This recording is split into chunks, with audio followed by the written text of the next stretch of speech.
Donc, on se retrouve pour la correction du 76 et du 77. Le 76, il est un peu long. Pas beaucoup de questions, mais il a l'air d'être un peu long. J'espère que j'aurai assez de place sur le tableau. Donc, projection orthogonale et produit scalaire. On considère ABCD 4 points distincts du plan. On nomme C', D', les projetés orthogonales respectifs des points C et D sur la droite AB. Donc là, vous avez le dessin normalement sur l'exercice. Je ne vais pas le refaire sur le tableau parce que sinon, je n'aurai pas assez de place, je pense, pour écrire tous les calculs. Alors, en notant que le vecteur CD est égal au vecteur CC' plus C'D' plus D'D. Montrez que le produit scalaire AB vecteur CD est égal au vecteur AB produit scalaire le vecteur C'D'. Et ensuite, quel est l'intérêt d'une telle relation? On part du vecteur AB produit scalaire le vecteur CD égal. Donc, maintenant, il va montrer que ça, c'est égal au vecteur AB produit scalaire, le vecteur C'D'. Il nous faut remarquer que CD, ce n'est rien d'autre que CC' plus C'D' plus D'D. Ça, c'est des relations de chasse successives. Je vais l'utiliser, si on me le dit. Je ne suis pas bête, je vais utiliser ce qu'on me donne comme information. C'D' plus D'D.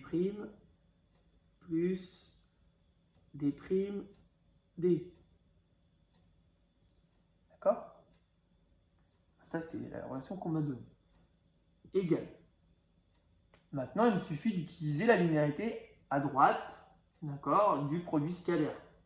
Donc, ça fait vecteur AB produit scalaire vecteur CC' plus vecteur AB produit scalaire C'D' plus vecteur AB produit scalaire D'D. Ok. Maintenant, on a le résultat, mais il y a E2 qui nous embête. Il faudrait qu'il disparaisse, entre guillemets. Et donc qu'il fasse 0 ou qu'il s'annule. Ils font effectivement 0. Pourquoi ils font 0 ? Tout simplement parce qu'on a fait des projetés orthogonaux. C'est-à-dire que la droite CC' est perpendiculaire à la droite AB, que la droite D'D est aussi perpendiculaire à la droite AB. Or, on a vu dans le cours que si deux droites sont perpendiculaires, alors les vecteurs directeurs de ces droites sont orthogonaux. Orthogonaux, qu'est-ce que ça veut dire? C'est-à-dire que leur produit scalaire est égal à 0. Donc, lui, il va faire 0. Lui, il va faire 0. Et donc, il nous reste plus que vecteur AB, produit scalaire, vecteur C'D'. Voilà. On a démontré ce qu'il voulait. C'est fini. Et quel intérêt ça a? Ça a qu'on a démontré la propriété du cours. Voilà, l'intérêt il est là. On a démontré qu'effectivement, pour calculer un produit scalaire entre deux vecteurs, il suffit de projeter l'un sur la droite de vecteur directeur AB. Voilà. En gros, si on a U produit scalaire V, je prends une droite de vecteur directeur U, je projette le vecteur V sur ma droite que j'ai, et je pourrais directement faire mon produit scalaire avec U produit scalaire V', où V' c'est le projeté de V sur la droite. Application. Donc là maintenant, on ne nous donne pas de dessin, donc je vais refaire un petit dessin.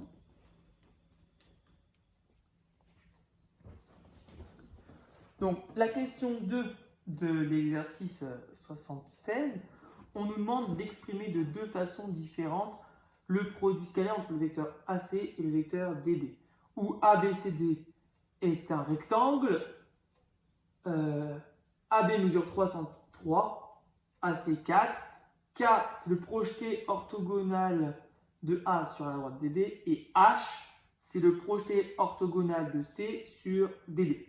Donc il faut calculer ce produit scalaire de deux façons différentes. Alors voici une première façon de le faire. Ce n'est pas forcément la plus simple. Alors je l'ai écrite en avance parce que écrire comme ça, c'est pas évident. Et surtout qu'il faut aller gérer la place sur le tableau. Donc quelle idée ici? J'ai aucun angle dans ma figure. Donc ça va être très compliqué d'utiliser des valeurs exactes, d'accord, d'arriver à des valeurs exactes si jamais j'utilisais par exemple la trigonométrie pour trouver des angles, etc. Et en plus, le vecteur DB et le vecteur AC, trouver l'angle qui va être formé par les deux, il faut avoir utiliser pas mal de propriétés, etc. Ça peut se faire, hein, mais ça peut être long, fastidieux, et vous ne tomberez pas forcément sur des valeurs exactes comme moi à la fin. 4. Alors, comment je peux faire? Eh bien, je vais utiliser la relation de Chasles à nouveau. Pourquoi? Parce que je vais travailler avec les vecteurs AB, AD, BC et DC. Pourquoi je veux travailler avec ces vecteurs-là? Parce qu'ils sont égaux, il y en a qui sont orthogonaux entre eux, donc ça va bien se simplifier, ça va aller assez vite. Donc je vais faire Chasles pour le vecteur AC et pour le vecteur DB. Le vecteur AC, ce n'est rien d'autre que le vecteur AB plus le vecteur BC. Le vecteur DB, ce n'est rien d'autre que le vecteur DA, voilà une erreur, plus le vecteur AB. Une fois qu'on a ça, je vais utiliser la binarité du produit scalaire. Binarité, ça veut dire linéarité à gauche et linéarité à droite. En termes simples, ici, ça va être de la double distributivité. Donc, ça va me donner vecteur AB produit scalaire vecteur AD, plus, parce qu'il y a un plus, vecteur, il y a un plus ici, vecteur AB produit scalaire vecteur AB, plus, parce qu'ici, il y a un plus, vecteur BC produit scalaire vecteur BA, plus, parce que là il y a plus et là il y a plus, vecteur BC produit scalaire vecteur AB. Voilà. Ça, c'est ce que j'obtiens lorsque je vais développer. Maintenant, vecteur AB produit scalaire vecteur DA. AB est là, DA est là. Ce sont deux vecteurs orthogonaux, parce qu'on est en rectangle, donc le résultat c'est 0. Vecteur AB produit scalaire vecteur AB, c'est la longueur AB au carré. Vecteur BC produit scalaire vecteur DA. BC est là, DA est ici. On remarque que ces vecteurs sont deux vecteurs opposés. Ils ont même direction puisque les deux droites sont parallèles. Ils ont même longueur puisque c'est un rectangle. Et c'est des côtés opposés. Mais ils n'ont pas le même sens. BC va de haut en bas, alors que DA va de bas en haut. Donc ils n'ont pas le même sens. Du coup, BC n'est pas égal à DA, il est égal à AD. C'est pour ça que je le remplace par le vecteur AD. Et vecteur BC pour le vecteur AB, BC est là, AB est là, ce sont deux vecteurs orthogonaux, donc le résultat c'est 0. AB, on m'a dit que c'était 3, donc je remplace par 3, 3 au carré, ça fait 9. Maintenant ici, on l'a vu dans le cours, j'ai deux vecteurs qui sont identiques, donc forcément ça va faire AD au carré, mais vu qu'ils n'ont pas le même sens, devant il va apparaître un moins, tout simplement. Bon voilà. Maintenant, il me faut la longueur AD. Je suis dans un triangle rectangle, d'accord? ABD est un triangle rectangle. Les longueurs de diagonale sont identiques dans un rectangle, donc si AC mesure 4, DB mesure 4 aussi.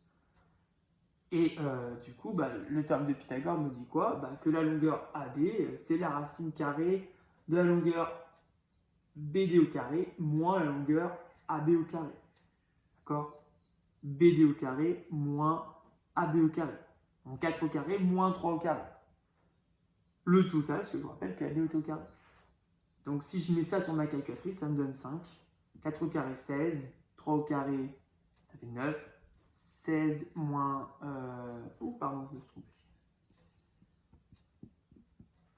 16 moins 9, ça fait 7. Racine de 7 au carré, ça fait 7. 9 moins 7, ça fait 2. Ok, donc on a trouvé une première façon de calculer le produit scalaire entre AC et BD. Donc ça, c'était la façon la plus complexe. Maintenant, je vais faire la façon la plus simple. Ça va se faire beaucoup plus rapidement, celle-ci.